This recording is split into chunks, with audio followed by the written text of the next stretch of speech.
اس اہم موضوع پر اس سنجیدہ انداز میں گفتگو فرمائی، اپنے خیالات کا اظہار کیا، اور نہ صرف اپنے خیالات کا اظہار کیا بلکہ انہوں نے ٹھوس اور مفید تجاویز بھی پیش کیں، اور میں سمجھتا ہوں کہ کلیکٹیو سوچ میں بڑی وزڈم ہوتی ہے، اور جب مل جل کر ہم ایک راستہ تلاش کرتے ہیں تو یقیناً وہ مسئلے کے حل میں آسانی پیدا کرے گا۔ جناب والا، میں کل ہی لوٹا ہوں، اور آپ کے علم میں ہے کہ میں ایک ہنگامی اجلاس جو کہ اقوام متحدہ کی جنرل اسمبلی کا منعقد کیا گیا، اس میں پاکستان کی نمائندگی کے لیے گیا ہوا تھا۔ وہاں اپنا نقطہ نظر، پاکستان کا نقطہ نظر میں نے پیش کرنے کی کوشش کی۔ اس کو دہرانا مقصود نہیں ہے، لیکن یہ کہتا چلوں کہ الحمدللہ ہمیں اس حد تک کامیابی ہوئی کہ ہم ایک مشترکہ طور پر ہم نے ایک حکمت عملی اپنائی، اور جس میں میں بجا طور پر ریکارڈ پر شکریہ ادا کرنا چاہوں گا OIC کا، میں بجا طور پر شکریہ ادا کرنا چاہوں گا عرب گروپ کا اور نان الائن موومنٹ کے ممبران کا، جنہوں نے ایک مشترکہ درخواست کے ذریعے جنرل اسمبلی کے صدر کی توجہ مبذول کرائی، کیونکہ اس وقت آپ کے علم میں ہے کہ تقریباً 10 روز گزر چکے تھے اور مسلسل بمباری جاری تھی، اور انسانی جانوں کا، معصوم جانوں کا وہاں ضیاع ہو رہا تھا۔ نہتے شہری، بچے، خواتین جو ہے وہ لقمہ اجل جو ہے اسرائیلی فورسز کی وہ جو ہے وہ اس کی نظر ہو رہے تھے۔ سلامتی کونسل کے 4 اجلاس ہوئے۔ بنیادی طور پر یہ ایوان جانتا ہے کہ بنیادی ذمہ داری امن و استحکام کی، پیس اینڈ سیکیورٹی کی اگر کسی فورم پہ بنتی ہے تو وہ سلامتی کونسل ہے۔ سلامتی کونسل بدقسمتی سے کسی نتیجے پہ نہ پہنچ سکی۔ جناب چیئرمین، ایک نشست ہوئی، دوسری نشست ہوئی، تیسری نشست ہوئی، اور چوتھی نشست ہوئی، اور 4 نشستوں کے باوجود آخری نشست میں، اور میں یہاں بھی ریکارڈ پہ شکریہ ادا کرنا چاہوں گا چین کے وزیر خارجہ کا، اسٹیٹ کاؤنسلر فارن منسٹر وانگ یی کا، جو خود وہاں فزیکلی موجود تھے اور تشریف لے کر گئے، اور انہوں نے اس اجلاس کی صدارت کی تاکہ اس ساری ڈسکشن کو اسٹیئر کر سکے اور اس کو اوورسی کر سکے۔ یعنی کہ اس مسئلے کو چین نے اتنی اہمیت دی کہ وہ خود انہوں نے اپنے وزیر خارجہ کو وہاں بھیجا اور وہ گئے۔ اب جناب والا، میری سلامتی کونسل کے صدر سے وہاں ملاقات بھی ہوئی، اور انہوں نے مجھے بتایا، اور میں ایوان کی نظر کرنا چاہتا ہوں کہ جو آخری ڈسکشن ایوالو کرتے کرتے نوبت یہاں تک پہنچی کہ 15 ممبران کا جو ہاؤس ہے وہ 14-1 پہ تقسیم ہو گیا۔ 14 کی سوچ ایک طرف اور 1 کی سوچ ایک طرف، اور وہ ایک سوچ جو ہے اس نے اپنی ویٹو پار کو استعمال کرتے ہوئے انہوں نے اس کنسنسس کو، اس کنسنسس بلڈنگ میں رکاوٹ اور رکھنا ڈالا، اور نتیجہ تن یہ ہے ہمارے پاس پھر کوئی چارہ نہ رہ گیا کہ ہم کیا کریں۔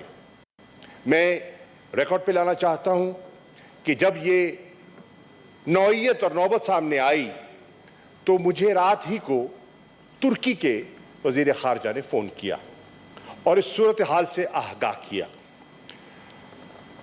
ہم نے فیصلہ کیا، اور اس میں سعودی عرب کی مشاورت بھی اور دیگر وزراء خارجہ کی مشاورت بھی شامل تھی کہ فی الفور ہمیں جنرل اسمبلی کے اندر رجوع کرنا چاہیے، کیونکہ وہاں ویٹو استعمال نہیں ہو سکتا۔ کم از کم اس فورم کو، اور اہم فورم کو، the world's largest parliament، اس کو ہم اس مسئلے کی طرف اس کی توجہ مبذول کرائیں۔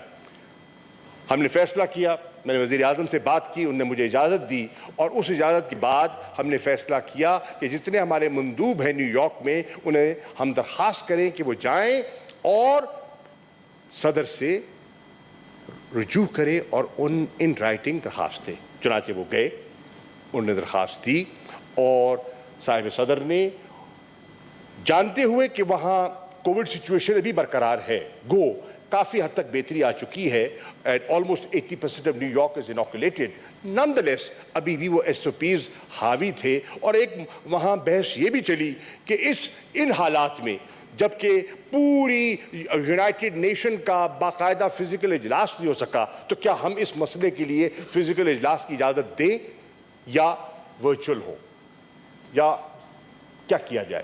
بہرحال بحث کے بعد ہم اس نتیجے پہ پہنچے کہ آپ اجازت دیں, اور ہمیں جو وہاں جانا چاہتے ہیں, جو رسک لینا چاہتے ہیں, آپ اجازت دیجئے, جو آئے گا وہ آئے, جو نہیں آنا چاہتا یہ ان کی ثوابدید ہے.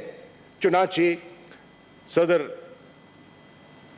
والکن بوسکر انہوں نے فیصلہ کیا, اور میں سمجھتا ہوں ایک بہت بڑا فیصلہ کیا, ایک قداور شخصیت نے ایک بہت بڑا فیصلہ کیا, اور انہوں نے اس اجلاس کی, ہنگامی اجلاس کی اجازت دی, اور 20 تاریخ کو اجلاس طے ہو گیا. اس اجلاس میں میں وہاں حاضر ہوا. جناب والا وہاں جانے سے پہلے یہ امر ضروری تھا کہ پاکستان کی اگر نمائندگی کرنی ہے تو پاکستان کی آراء کیا ہے, اور پاکستان کی آراء کو اگر ہم نے اس کا ہم نے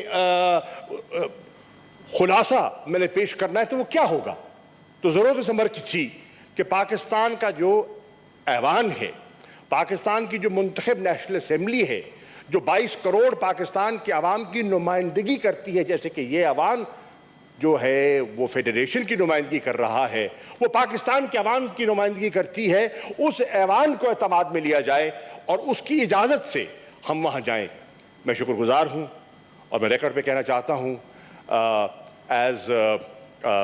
as the deputy parliamentary leader of Pakistan Tehreek Insaf کہ تمام سیاسی جماعتوں نے فہم و فراست, فراخ دلی کا ثبوت دیا, اور انہوں نے جس ماحول میں گفتگو کی اور متفقہ قرارداد پر اتفاق کیا وہ ریکارڈ کا حصہ ہے. جناب والا اس سے میں سمجھتا ہوں کہ میرے ہاتھ مضبوط ہوئے, اور ان مضبوط ہاتھوں کے ساتھ میں وہاں گیا. میں یہ ریکارڈ پہ لانا چاہتا ہوں کہ میرا یہ فرض تھا اور وہ امانت تھی ایوان کی جو میں نے وہاں پیش کی, اور مجھے کہتے ہوئے مسرت محسوس ہو رہی ہے کہ وہ متفقہ قرارداد جو پاکستان کی قومی اسمبلی کی تھی وہ میں نے اقوام متحدہ کے سیکرٹری جنرل کو پیش کی, وہ میں نے صدر جنرل اسمبلی کو پیش کی, اور وہاں جتنے وزراء خارجہ فزیکلی موجود تھے وہ میں نے ان کو اس کی کاپیز ان کی خدمت پہ پیش کی, اور بتایا کہ یہ ہے سوچ, یہ ہے تڑپ, یہ ہے اضطراب پاکستان کا اور پاکستان کی منتخب اسمبلی کا اور پاکستان کی عوام کا. تو اس سے یقیناً ایک جو ہے اس بات کو وزن ملا. جناب والا میں بہت اتنا بڑا موضوع ہے کہ اس کو سمیٹنا بہت مشکل ہے. میں کوشش کروں گا کہ مختصر بات کروں اور لیکن معافی و ضمیر بیان کر دوں. جناب والا یہاں دیکھنا یہ ہے کہ جو یہ مسئلہ تو پرانا ہے, یہ it is the oldest item on the agenda of the Security Council. یہ کل کا تو ہے نہیں, عرصہ دراز سے چلا آ رہا ہے, اور نشیب و فراز آئے, تیزی آئی, نرمی آئی, پیش رفت ہوئی, گفتگو ہوئی, تعطل آیا, وہ ہم تاریخ کا حصہ ہے, اس میں جانے کی ضرورت نہیں ہے. بہرحال یہ جو موجودہ کرائسس ہے اس نے جنم لیا جناب چیئرمین 27 رمضان مبارک کو. کس رات کو؟ جو راتوں میں سے افضل رات ہے. اور حملہ کس پہ ہوا؟ نمازیوں پر. اسلحہ لیس نہیں تھے, ہاتھ میں تسبیح ہوگی, بندوق نہیں تھی. اور وہ کس لیے جا رہے تھے؟ نوافل کی ادائیگی کے لیے. اور وہاں جو تشدد ہوا, جو سٹن گرنیڈ استعمال ہوئے, جو واٹر کینن کا استعمال ہوا, جو ربر بلٹس فائر کی گئی, اور جو شہادتیں ہوئیں ان کو دہرانے کی ضرورت نہیں ہے. اور مسئلے کو ٹریگر کیا وہ جو فورسبل ایوکشن کی کوشش ہے,